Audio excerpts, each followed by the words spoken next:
Hello everybody, my name is Kristen. I'm here to talk to you about something called GAD.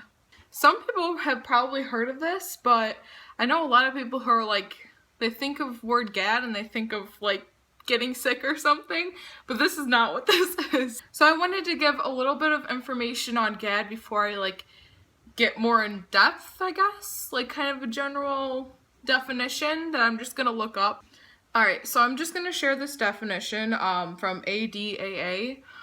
So basically what it says is that GAD, aka Generalized Anxiety Disorder, is characterized by persistent and excessive worry about a number of different things.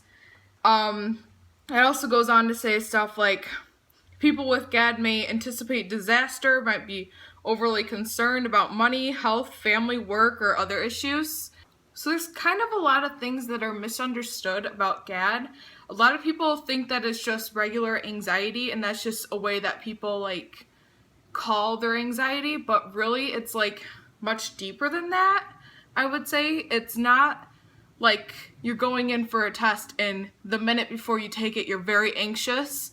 It's you find out about the test and you're worried about it constantly until it happens, and even after the fact. I mean, I can't understand how angry this makes me, that people think that someone experiencing GAD is just having pre-test anxiety, or they're having anxiety about whether or not they're gonna do their speech right in class. It's way, way deeper than that. For me, I was diagnosed with GAD 4 years ago, but I'm pretty sure I've had it my whole life because I was a nervous Nelly growing up, and I'm not saying that all nervous Nellies have GAD, but I think it has a lot to do with it. For me, it was I always was thinking about the past and the future, and all the things that could go wrong or did go wrong, and then just keep on dwelling on it, and it kind of just bottled up, and I was just this anxiety ball, and I was a hot mess, let me tell you that. I think that everyone's GAD is a little bit different. I don't think there's anything that is exactly the same for everyone.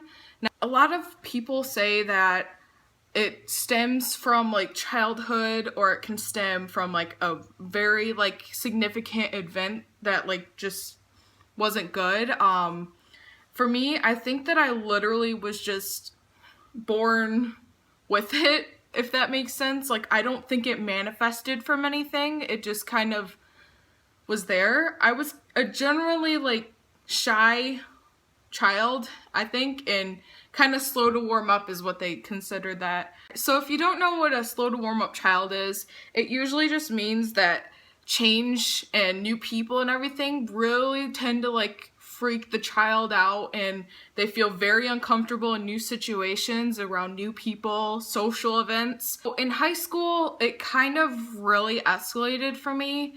It was about, I want to say my freshman year of high school, I had a lot of stress. I was just kind of I didn't really have a place to fit in yet. So around sophomore year is really when it peaked. It was the worst anxiety I've ever had, and I can't remember specifically something that would trigger me that it really did, but I was 16, and I remember I was at band camp and I was feeling all these stomach pains, and I'm something's just not right. I don't know, it felt it kind of feels like someone is taking a knife to your upper chest and grinding in there. So I was constantly just holding my chest, and I was there's something not right, and maybe it's the heat or something, but it turned out it was not. I ended up having to go to the emergency room because I thought my appendix burst or something. I was what is going on? They did 6 x-rays, I think. Yeah, 6. And they ended up finding that the lining of my stomach was becoming so disintegrated. It was almost an ulcer, a bleeding ulcer. It's a known cause that stress and everything can actually eat at the lining of your stomach, and that apparently is what was happening. I'd never really experienced any of the physical symptoms of anxiety until then. And this is what I really think sets apart GAD from regular anxiety. It's so long term that you can have physical damage happen to you, and it's very scary. Another thing that actually started happening probably around when I was 17, because the stress just kept on going, I started losing my hair, and it came out in clumps. When I like brushed my hair, it would literally like 20-30 strands would come out at a time. And if that's another symptom, and I just had no clue. I've had this for my whole life, and it never really fell out until that year. Kind of after that, I really decided to go into talk therapy. I had previously, like 5th grade, I went to one, didn't really help. I think 7th grade I was in one, and that also really didn't help. So this lady that I went to, I think starting my junior year, so I was probably 17, she really helped a lot, because the methods she used were just on point. They really helped me. Okay, so I think I'm gonna just share one of the things that she told me, because it might help some people out there. So one of the things that was my problem was thinking about the future and thinking about the past. And it didn't make sense. That just made everything pile onto me, even though it wasn't happening in the now. So what she had me do is write out on a piece of paper 3 columns.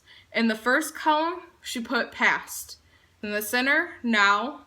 And then in the third one, the future. She told me, write down every single stress you have right now.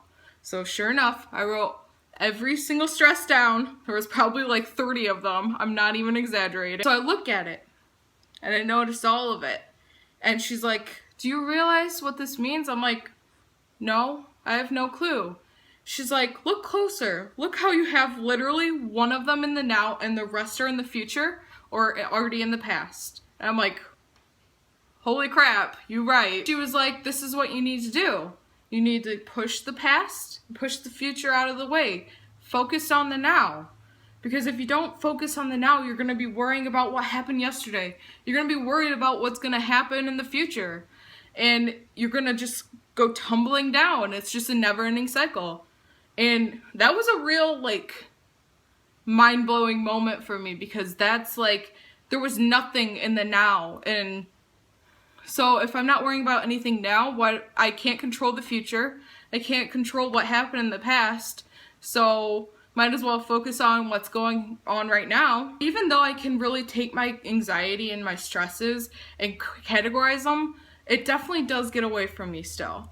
I'm not medicated or anything. I technically, like they said, if you wanted to be, you can be on anti-anxieties. And I'm like, I really just want to try this. And so far it's really worked for me, but that might not be the case for everyone, but it is a really good method if you are struggling with stuff that I am similarly going through. For me, I was a senior and I was freaking out about college because I didn't have any like colleges picked out at the time, and it was just a lot of future stuff going on rather past, and it still really helped me to ring it in and be like, listen, this is what I could do today. I could fill out this application, I could put it in, and who knows what happens in the future, but once I get that letter back, whether it be acceptance or not, like, it'll happen then and not until then, so I don't need to worry about it. My advice for people who have anxiety and haven't been diagnosed, or have anxiety and have been diagnosed, definitely get help if you are not feeling better, or it's just taking a long time for you to cope with all the symptoms and lack of sleep, whatever it may be. I want to thank you guys for watching this video. This isn't really the thing that I do. I don't really make YouTube videos, so this is a inspired attempt, as they call it.